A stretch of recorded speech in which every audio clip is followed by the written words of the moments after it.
Assalamualaikum warahmatullahi wabarakatuh. Om Swastiastu, Namo Buddhaya, Salam Kebajikan. Perkenalkan, nama saya Larisman MPD sebagai dosen tetap STKIP Abdi Pendidikan Payakumbuh pada jenjang S1 Prodi Pendidikan Pancasila dan Kewarganegaraan. Baiklah, pada kesempatan ini saya akan membuat video sebagai persyaratan sertifikasi dosen tahun 2026 berupa pernyataan diri dalam unjuk kerja Tridharma Perguruan Tinggi atau PDD UKTPT khususnya di aspek pengajaran. Baiklah, saya akan menjelaskan mata kuliah yang saya ampu yaitu Teori Demokrasi dan Demokrasi di Indonesia. Mata kuliah ini merupakan mata kuliah wajib yang diambil mahasiswa semester 4 dengan bobot 2 SKS dengan kode mata kuliah PKN 4435. Sebelum kita masuk terkait mengenai video pembelajaran, maka saya akan menggambarkan sedikit tentang deskripsi mata kuliah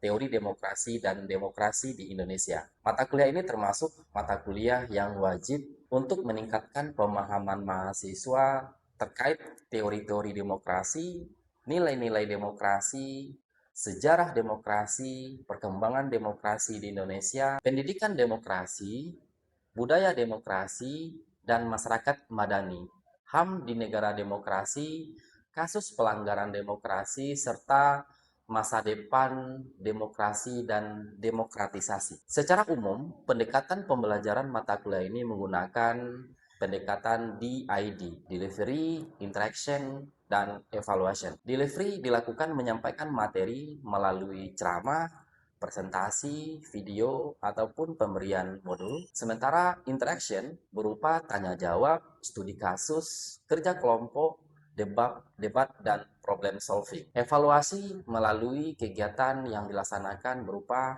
ujian tengah semester dan ujian akhir semester. Dalam video ini, materi perkuliahan adalah HAM di negara demokrasi. Capaian lulusan untuk mata kuliah ini adalah mampu menganalisis konsep, prinsip, praktik demokrasi, serta HAM dalam kehidupan berbangsa dan bernegara berdasarkan Pancasila dan Undang-Undang Dasar 45. Yang kedua, mahasiswa mampu mengidentifikasi berbagai permasalahan HAM serta memberikan alternatif solusi secara kritis dan bertanggung jawab. Yang ketiga, menunjukkan sikap demokratis, menghargai HAM, menjunjung tinggi nilai keadilan, supremasi hukum dalam kehidupan bermasyarakat, berbangsa, dan bernegara. Nah, untuk referensi yang digunakan dalam mata kuliah ini, baik itu dalam berupa buku ataupun buku yang bersifat online, jurnal, ataupun referensi-referensi yang relevan. Dan dalam proses pelaksanaan perkuliahan ini dilaksanakan secara tatap muka. Dalam video ini, materi perkuliahan adalah HAM di negara demokrasi. Submaterinya adalah pengertian HAM, bentuk pelanggaran HAM, upaya penegakan dan perlindungan HAM. Metode yang digunakan dalam materi perkuliahan ini adalah metode studi kasus berbasis gambar atau picture case study. Artinya, disajikan gambar-gambar bentuk pelanggaran HAM di depan kelas melalui gambar yang ditayangkan melalui infocus. Setelah itu diminta mahasiswa untuk menceritakan gambar, menganalisisnya, serta memberikan rekomendasi menjawab bagaimana permasalahan itu bisa diatasi. Pelaksanaan perkuliahan ini dilaksanakan secara tatap muka sebanyak 14 kali pertemuan, sementara 2 kali pertemuan diadakan melalui proses ujian tengah semester dan ujian akhir semester. Nah, untuk lebih jelasnya, mari kita sama-sama menyaksikan bagaimana praktek video pembelajaran di dalam kelas. Assalamualaikum.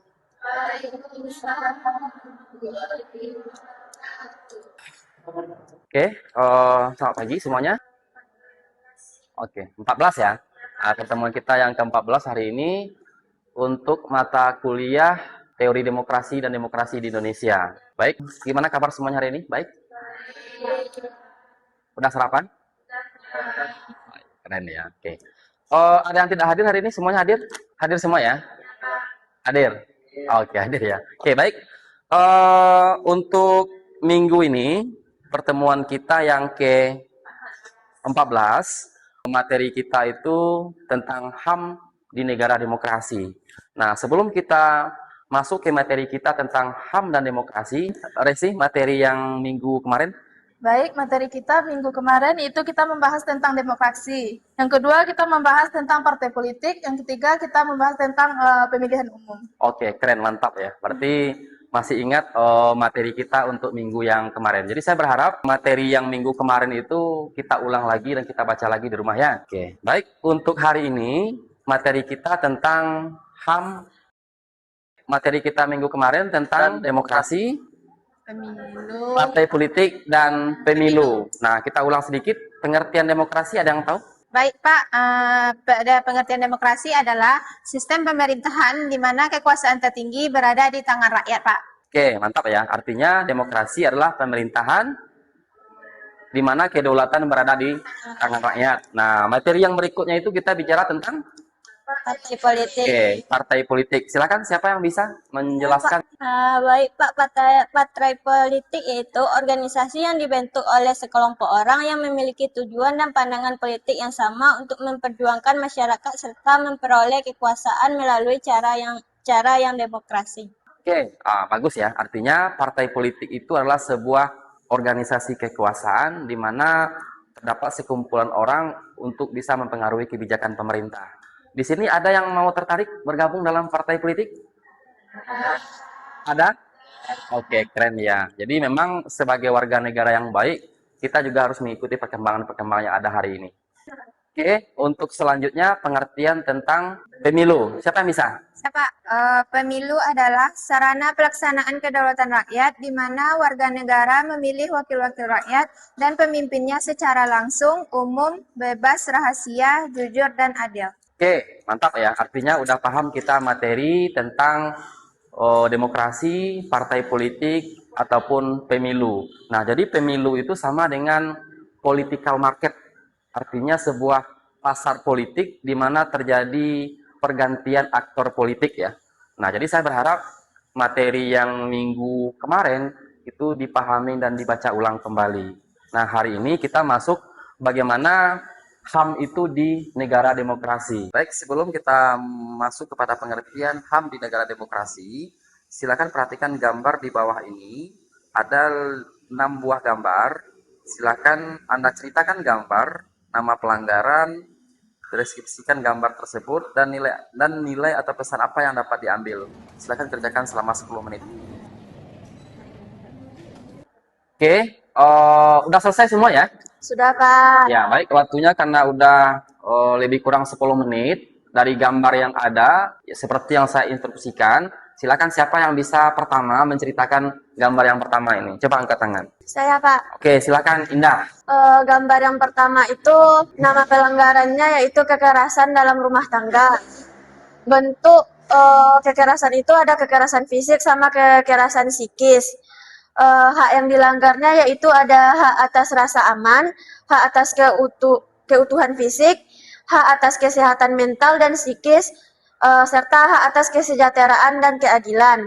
Nilai dalam gambar pertama itu ada hilangnya rasa kemanusiaan dan empati di dalam keluarga akan merusak peradaban itu sendiri. Kekuatan fisik tidak boleh digunakan untuk menindas yang lebih lemah.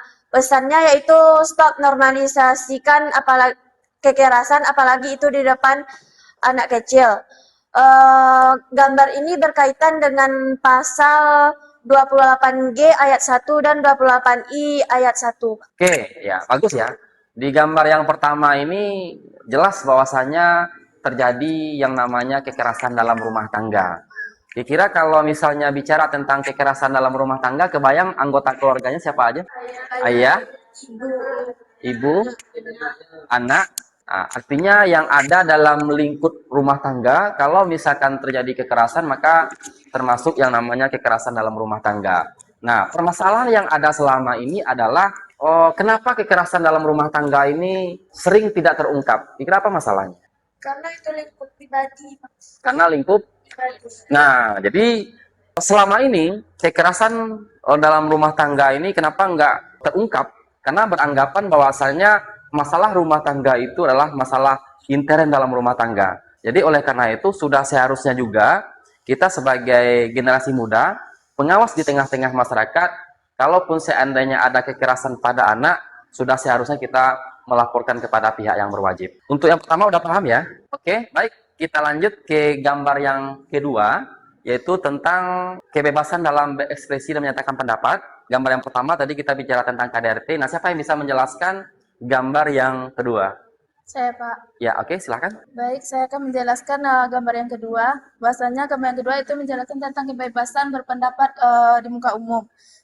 Bentuk yang dianggap dalam membebaskan pendapat di muka umum itu bahwasanya setiap orang berhak menyatakan pendapatnya, baik itu menyatakan satu dalam pemerintahan, pokoknya masalah yang bisa diselesaikan atau yang bisa disampaikannya. Ini nilai yang terkandung dalam menyatakan sebuah pendapat itu tentu yang menghargai pendapat dari orang lain, bertanggung jawab, serta apa yang disampaikan oleh orang lain dan terima dengan sebaik-baiknya. Pesan yang diambil dalam pernyataan pendapat, setiap orang berhak menyampaikan pendapatnya. Setiap orang berhak menyampaikan pendapatnya secara bebas, tetapi harus dilakukan dengan baik, bertanggung jawab, dan tidak merugikan orang lain. Oke, mantap ya.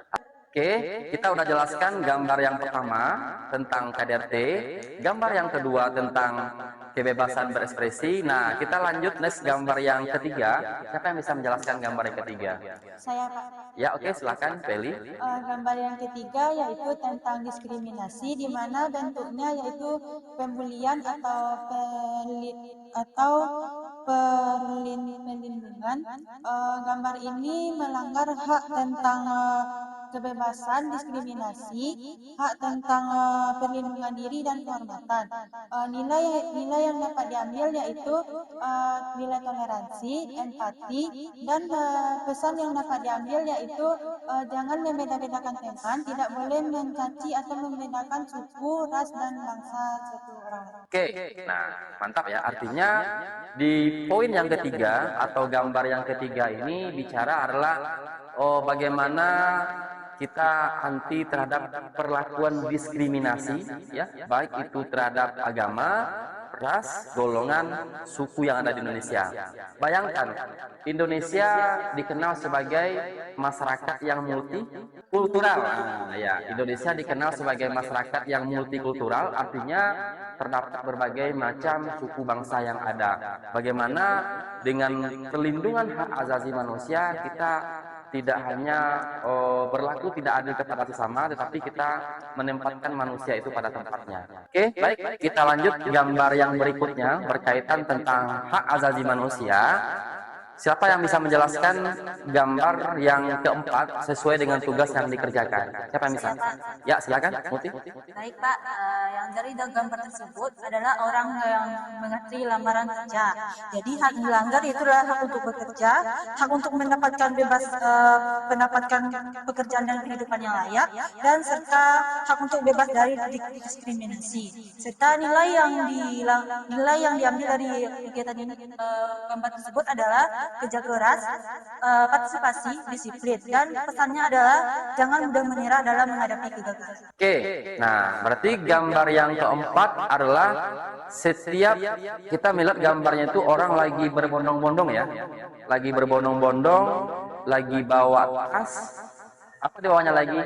Map, tas, map ya. Artinya kita melihat bahwasanya setiap warga negara berhak mendapatkan pekerjaan dan penghidupan yang layak.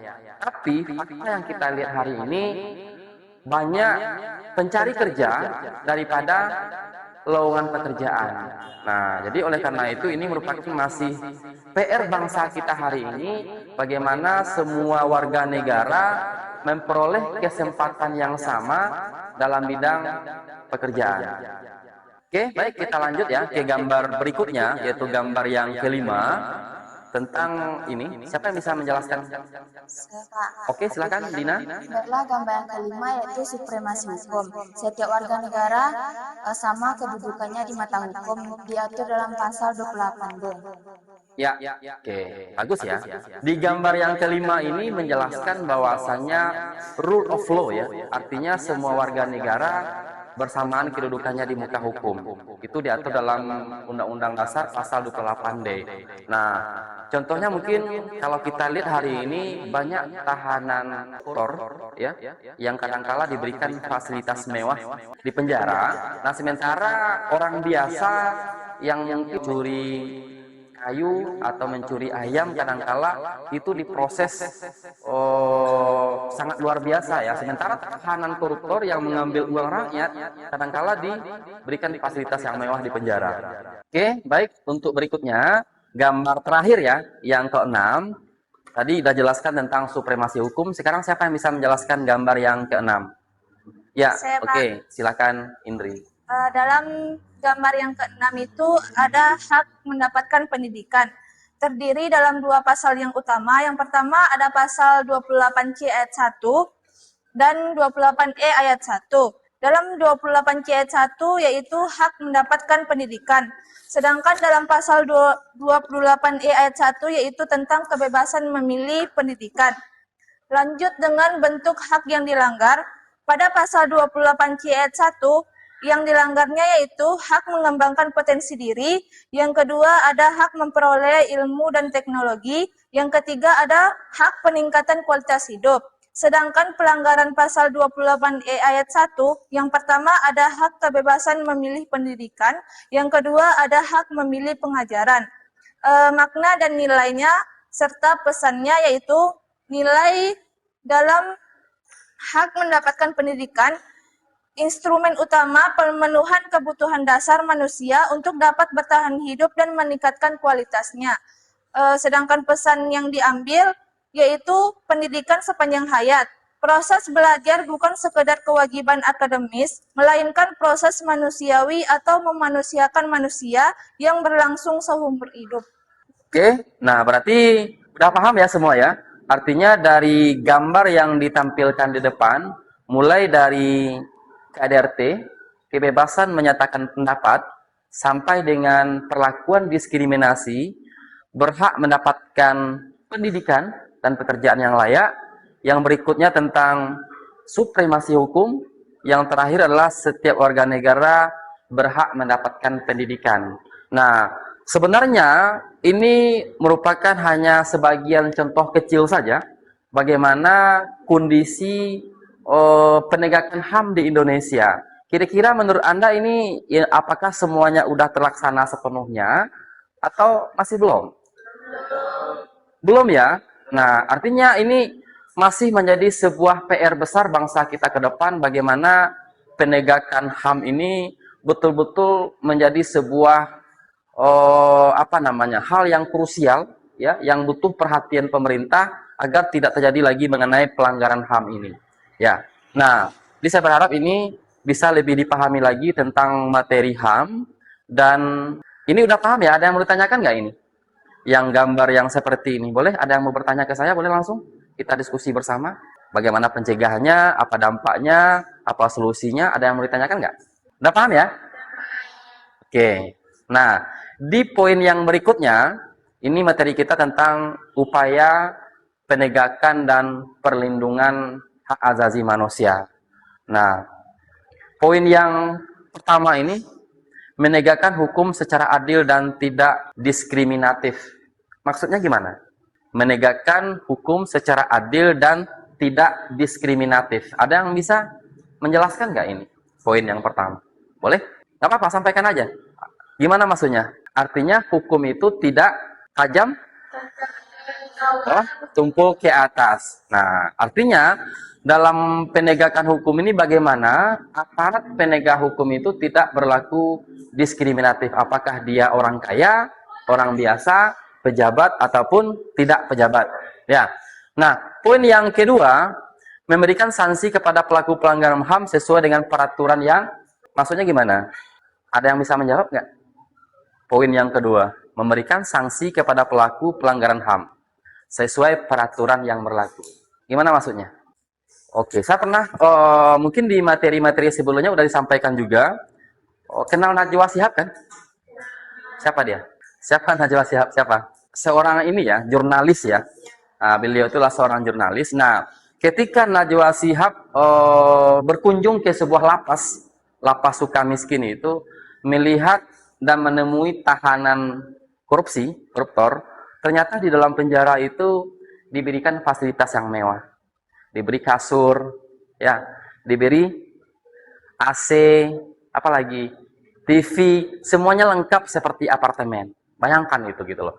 Nah, jadi kalau kita melihat memberikan sanksi kepada pelaku pelanggaran HAM. Nah, jadi masih menjadi sebuah PR besar bangsa kita bagaimana penegakan hukum itu tidak berlaku diskriminasi. Yang ketiga, menyelidiki dan mengadili kasus-kasus pelanggaran HAM melalui lembaga yang berwenang, ya, lembaga Komnas HAM, ya, termasuk situ, meningkatkan profesionalisme aparat penegak hukum. Nah, ini maksudnya gimana ini? Meningkatkan profesionalisme aparat penegak hukum. Pernah kena tilang nggak? Pernah nggak kena tilang? Siapa yang pernah? Ila pernah?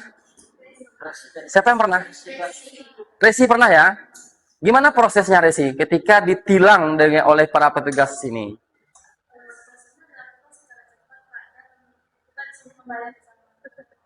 Oh, berarti selesai di tempat berarti ya? Dikasih uang? Berapa waktu itu bayar? Pelanggarannya apa? Tidak menggunakan SIM. Oke, berarti bayar di tempat ya. Nah, ini merupakan salah satu contoh ya bagaimana profesionalisme aparat penegak hukum di lapangan. Harusnya bagaimana? Kalau misalnya ada pelanggaran ini para pengendara harusnya bagaimana? Diproses ya melalui aturan yang berlaku gitu, dikasih surat tilangnya gitu loh. Bukan sesuatu yang instan langsung bayar di tempat. Nah, oke, ini merupakan salah satu kondisi yang ada di lapangan juga ini. Bagaimana para aparat penegak hukum ini kadangkala masih memiliki mentalitas yang lemah ya. Nah, ini nanti ke depan, karena nanti mana tahu kita nggak tahu ini, Anda semua ke depan, walaupun nanti outputnya menjadi seorang guru atau pendidik, nah mana tahu nanti ada jalan Anda untuk menjadi aparat penegak hukum kan. Nah, sehingga bisa memberikan sebuah contoh agar hukum itu berjalan sesuai dengan aturan yang berlaku. Yang berikutnya, menjamin setiap warga negara mendapatkan perlakuan yang sama di depan hukum. Nah, oke. Resi waktu ditangkap, ada telepon keluarga? Siapa keluarganya? Apakah dia aparat kah atau apa? Bukan aparat.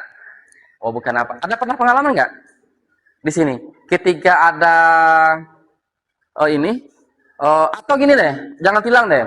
Mengurus surat-surat administrasi ada nggak kita menggunakan orang lain atau apa? Keluarga? Siapa yang pernah melakukan itu? Mengurus KTP, membayar pajak, atau apa? Anda langsung atau bagaimana? Atau membuat SIM? Gimana? Nggak ada. Oh, nggak ada ya. Jadi gini, menjamin setiap warga negara mendapatkan perlakuan yang sama di depan hukum. Nah, kadangkala ini udah menjadi rahasia umum. Misalnya kita membuat SIM ini. Buat SIM, kadangkala kan ada yang kilatnya ini.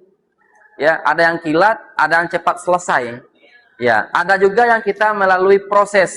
Kita tes dulu, membawa kendaraannya, habis itu tes psikologinya, baru kita dapat keluar SIM-nya. Nah, jadi oleh karena ini, kadangkala menjamin setiap warga negara mendapatkan perlakuan yang sama. Kita kan nggak tahu ini, apakah mungkin kita punya keluarga yang pejabat atau yang nggak. Bagaimana dengan masyarakat kecil kan? Nah, yang nggak punya backingan, nah ini gimana prosesnya gitu. Oke, ini merupakan salah satu upaya penegakan tentang perlindungan HAM. Nah, dari poin 1 sampai poin 5, ada yang mau ditanyakan tidak? Silakan bertanya. Nggak apa-apa. Jangan takut bertanya gitu. Ada? Nggak ada ya? Oke, nggak ada.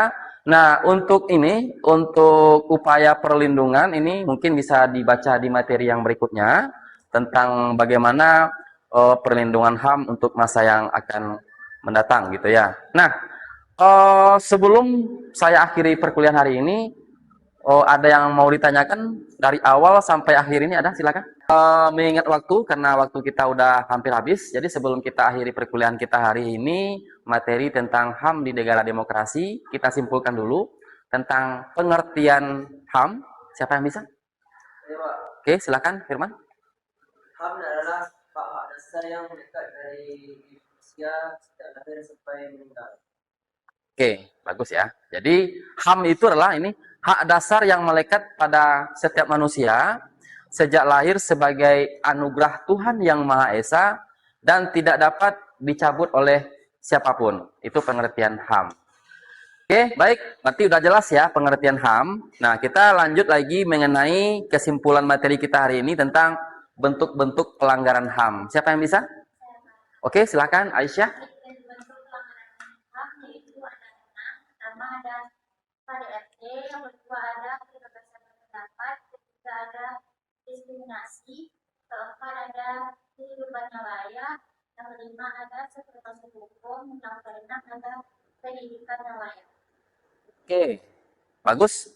Ini beberapa gambaran umum saja tentang bagaimana bentuk pelanggaran HAM di Indonesia. Mungkin masih banyak contoh-contoh yang lain ya tentang pelanggaran HAM. Nah, oke, sebelum saya akhiri, ada yang mau ditanyakan? Ada? Nggak ada ya? Oke, kalau nggak ada yang mau ditanyakan, untuk materi kita minggu depan, ini masih materi yang sama. Silakan Anda cari jurnal tentang bagaimana penegakan HAM di Indonesia. Setelah itu Anda analisis berupa beberapa contoh kasus pelanggaran HAM di Indonesia, jadikan dalam sebuah bentuk esai. Ada yang mau ditanyakan dengan tugas? Tidak ya? Oke, kalau nggak ada yang mau ditanyakan, kita akhiri perkuliahan kita hari ini. Tetap semangat, jaga kesehatan. Ya, jadi kita jumpa lagi untuk minggu depan. Saya akhiri perkuliahan kita hari ini. Assalamualaikum warahmatullahi wabarakatuh.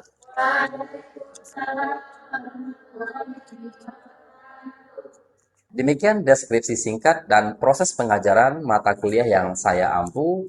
Semoga dapat memberikan gambaran mengenai pengajaran yang saya lakukan, khususnya di mata kuliah Teori Demokrasi dan Demokrasi di Indonesia pada program S1 Pendidikan Pancasila dan Kewarganegaraan STKIP Abdi Pendidikan Payakumbuh. Saya mengucapkan terima kasih yang sebesar-besarnya kepada seluruh tim penilai dan seluruh panitia sertifikasi dosen tahun 2026, khususnya Direktorat Sumber Daya Dirjen Dikti dan Ristek Kemendikbudristek Indonesia, dan terima kasih juga saya ucapkan kepada Civitas Akademik STKIP Abdi Pendidikan Payakumbuh dan rekan-rekan sejawat dosen dan juga mahasiswa.